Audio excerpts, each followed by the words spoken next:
दुनिया भर में हलचल मची हुई है और दुनिया भर के निगाहें इजराइल और ईरान के बीच युद्ध अब केवल इजराइल और ईरान के बीच असर डालने वाला नहीं रहा। उसका असर केवल गाजा तक भी नहीं है, फिलिस्तीन तक भी नहीं है। अब उसका असर दुनिया भर के देशों पर साफ देखा जा रहा है। पिछले 3 दिनों की अगर बात करें तो इजराइल ने जब से यह हिमाकत की कि ईरान कोई रासायनिक प्रयोग कर रहा है जिससे वो नाभिकीय हथियार बना रहा है, जिसका खतरा इजराइल को महसूस हुआ, तो उसने ईरान पर बम गिरा दिया और उनके सेना प्रमुख को मार दिया।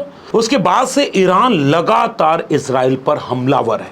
और पिछले 3 दिनों की अगर बात करें तो एक तरफ सोशल मीडिया और मीडिया पर यह भी खबर उड़ती हुई सुनाई दी कि इजराइल के प्रमुख नेतन्याहू ने यहां तक कह दिया कि इराक के प्रमुख खमेनी को अगर मार न दिया जाए तब तक ये युद्ध अब रुकेगा नहीं। वहीं दूसरी तरफ ईरान अपने कई ऐसे सोशल मीडिया पर वीडियोस रिलीज करवाता रहा जिसमें बैलिस्टिक मिसाइलों से लेकर कई हाइपरसोनिक मिसाइलें ऐसी रहीं और ऐसी तादाद जो मीडिया और सोशल मीडिया पर, अंतर्राष्ट्रीय मीडिया पर आ रही है, उनकी तादाद बताई जा रही है कि लगभग 370 से ज्यादा मिसाइलें और सैकड़ों ड्रोन ईरान ने मारे हैं। 5वें दिन लगातार एक दूसरे पर ईरान और इजराइल का मिसाइल और ड्रोन हमला जारी है। एक रिपोर्ट के मुताबिक बताया गया है कि इजराइल ने तेहरान पर एयर स्ट्राइक की जिसमें उसका एक राज्य स्तरीय टीवी मुख्यालय समेत कई ऐसे नागरिक केंद्र जहां लोग रहते हों उन पर हमला हुआ है और लगभग 3 लाख, 3.5 लाख लोगों को इधर से उधर प्रभावित किया है इजराइल के हमले ने ईरान को। एक वीडियो वायरल हुई थी जिसे शायद आपने भी देखा हो कि एक एंकर टीवी पर लाइव समाचार पढ़ रही है और समाचार पढ़ते वक्त ही ऐसा लगा कि उस पर कोई हमला हो गया। वो इधर उधर हटी। हालांकि कुछ मीडिया सोर्सेस के मुताबिक वह बहादुर एंकर हमले के बाद संभलते हुए फिर से आकर के लाइव टेलीकास्ट में बैठती है। अब ये दोनों देशों में से कोई आधिकारिक तौर पर तो बताएगा नहीं। इजराइल कभी नहीं बताएगा कि ईरान की कितनी मिसाइलों को उसने हवा में ही नष्ट कर दिया और कितनी मिसाइलें उसके इजराइल की जमीन पर गिरी हैं और इजराइल के शहरों में कितनी तबाही मची है। ठीक वैसे ही इजराइल इसका दावा करेगा कि उसने सारी मिसाइलें हवा में रोक दी, जबकि ईरान के दावे को सही माने तो इजराइल पहली बार पूरे दुनिया के अब तक के इतिहास में इजराइल बुरी तरह से घिरा हुआ है और इतना भारी हमला ईरान ने उसके ऊपर किया है कि इजराइल को भी अब समझ में आ रहा होगा कि उसने जो किया फिलिस्तीन और गजा पर, दुनिया के वो देश जो कल तक ये कहते थे, जैसे अमेरिका, अभी G7 की मैं आगे आपको बात बताऊंगा, अमेरिका दुनिया का बॉस और दादा बन रहा है। 14 बार बोल चुका है भारत पाकिस्तान का युद्ध रुकवाया, और यहां क्या बोल रहा है। G7 की बात करें तो G7 की बैठक के बीच में अमेरिका की तरफ से ट्रंप का बयान आ रहा है कि तेहरान के नागरिकों को तुरंत वहां से हट जाने की चेतावनी दे दी गई है और अमेरिका यह कहना चाहता है कि यह संघर्ष परमाणु हथियारों यानी न्यूक्लियर वॉर को रोकने के लिए किया जा रहा है। ट्रंप के कारण G7 भी प्रभावित हुआ और कनाडा से जल्दी G7 की बैठक को इधर उधर करके ट्रंप वापस लौटा और G7 की बैठक में यहां तक कहा गया कि तनाव कम करने का आग्रह तो किया जा रहा है कि मध्य पूर्व, मिडिल ईस्ट में आपस का तनाव कम हो और गजा में युद्ध विराम हो। G7 ने पहला स्टैंड तो ये लिया, लेकिन वहीं दूसरी तरफ G7 ये कह रहा है कि इजराइल को अपनी सुरक्षा का अधिकार है और वो ये कहना चाह रहा है कि किसी भी देश के ऊपर अगर हमला होता है, जैसे ईरान ने उसके ऊपर हमला किया, तो इजराइल को इस बात का अधिकार है कि वो अपनी सुरक्षा करे।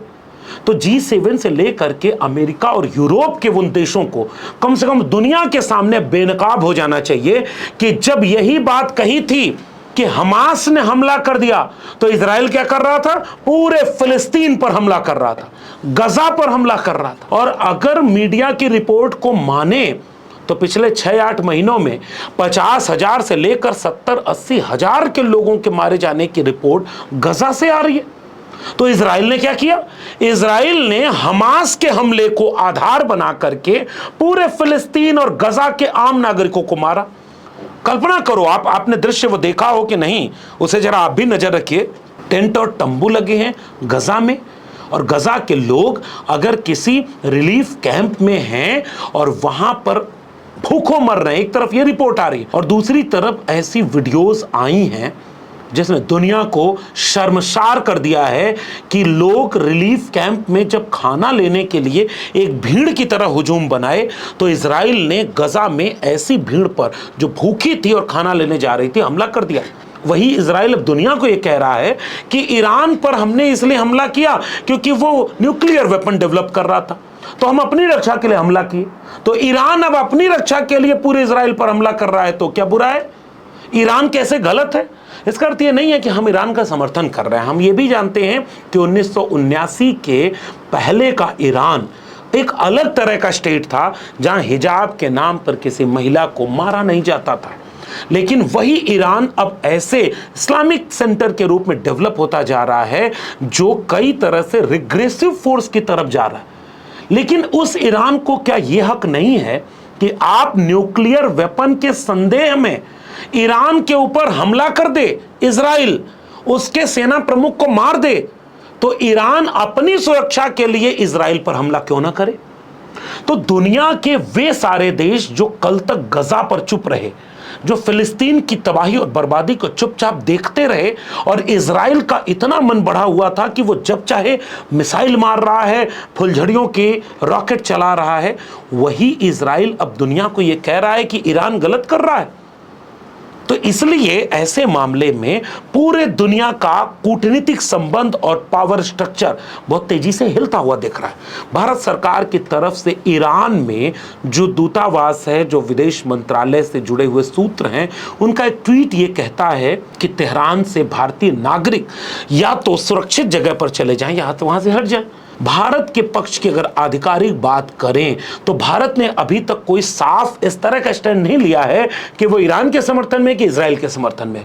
भारत एक पक्ष हमेशा लेता है और ये कूटनीतिक पक्ष है कि युद्ध कोई समस्या का समाधान नहीं है। यहां तक कि भारत जब पाकिस्तान से लड़ रहा था तब भी आधिकारिक तौर पर भारत सरकार का और विदेशी कूटनीति का ये स्टैंड था कि युद्ध किसी समस्या का समाधान नहीं है। तो कूटनीतिक तौर पर भारत इस तरह से भी ईरान और इजराइल के दोनों में से किसी के साथ खड़ा नहीं है और युद्ध के खिलाफ खड़ा है। G7 भी डिप्लोमेटिक वही एक राय लेकर के कहता है और G7 यहां तक कहता है कि ईरान मध्य पूर्व में अस्थिरता पैदा कर रहा है और ईरान का आतंक के समर्थन का एक इतिहास मिल रहा है। तो ये G7 और यूरोपीय कंट्री से लेकर के अमेरिका, ये भारत जब कह रहा था कि पाकिस्तान आतंक का समर्थन कर रहा है और उसके सबूत भारत दे रहा था, तो दुनिया के सारे देश भारत के साथ क्यों नहीं खड़े हुए?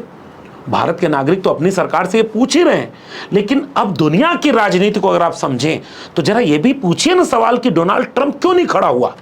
डोनाल्ड ट्रंप केवल दादा बनकर के कह रहा है युद्ध रुकवा दिया, और तुमने ये क्यों नहीं कहा? आज G7 बैठ करके, और G7 कौन है इस पर भी नजर रखिएगा, और वो लोग कह रहे हैं कि ईरान आतंकवाद को मदद कर रहा है। तो इजराइल क्या कर रहा है और मोसाद की आड़ में गजा में इजराइल क्या कर रहा था, इस पर आपने कभी कोई टिप्पणी नहीं की। तो दुनिया में अमेरिकी और यूरोपीय ताकतों का अब चेहरा बेनकाब हुआ है। डोनाल्ड ट्रंप की भूमिका तक सवाल उठाने लग रहे हैं। डोनाल्ड ट्रंप कह रहे हैं कि ईरानियों से तेहरान खाली करने का आग्रह किया। इससे यह संदेह हो रहा है कि कहीं कल को अमेरिका इजराइल का समर्थन देने के लिए ईरान के खिलाफ कोई युद्ध में शामिल तो नहीं हो रहा।